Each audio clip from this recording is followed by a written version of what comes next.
Hi guys, akkam jirtu na keessanii fayyaa keessanii akkam jirtu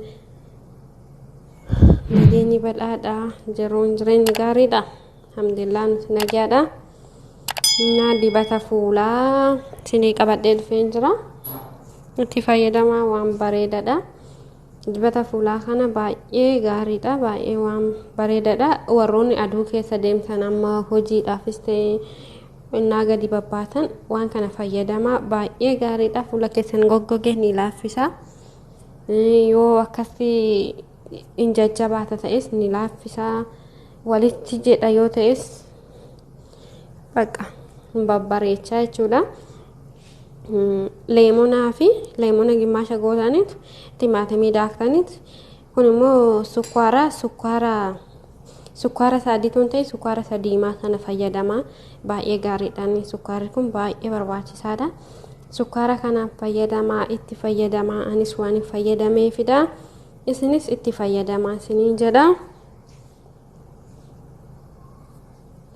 na maankaa lama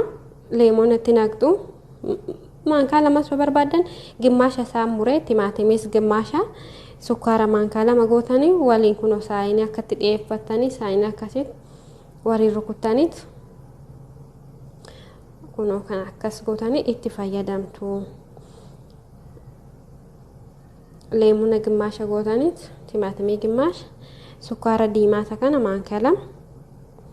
akkatti itti fayyadamaa isiniin jedha baay'ee gaariidha yeroo mara dibadha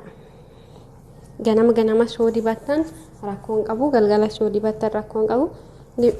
jalqaba saamunaadhaan dhiqadhaa fuula keessan dhiqadhaati erga saamunaan dhiqattanii booda erga saamunaan dhiqattanii boodadha kan itti dibattan jechuudha akkas daqiiqaa 30 booda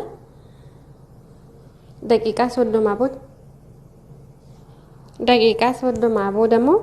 ofirra keessanii daqiiqaa 30 booda dhiqachuu dandeessu jechuudha itti fayyadamaa isiniin jedha baay'ee gaariidha anis waan itti fayyadameef isinis itti fayyadama kunoo harkatti erga waliin rukuttanii booda ni dibattu jechuudha kunoo nama waliin dheera barbaadan saayinii guddaattis godhachuu dandeessu akka feetanii kunoo akkasumatti waliin rukuttanii leemonaa fi sukkaara maankaa lama sukkaara diimaa jechuudha leemona gimmaashaa fi timaatimii gimmaasha walitti kunoo akkasitti isiniin jedha itti fayyadamaa isiniin jedha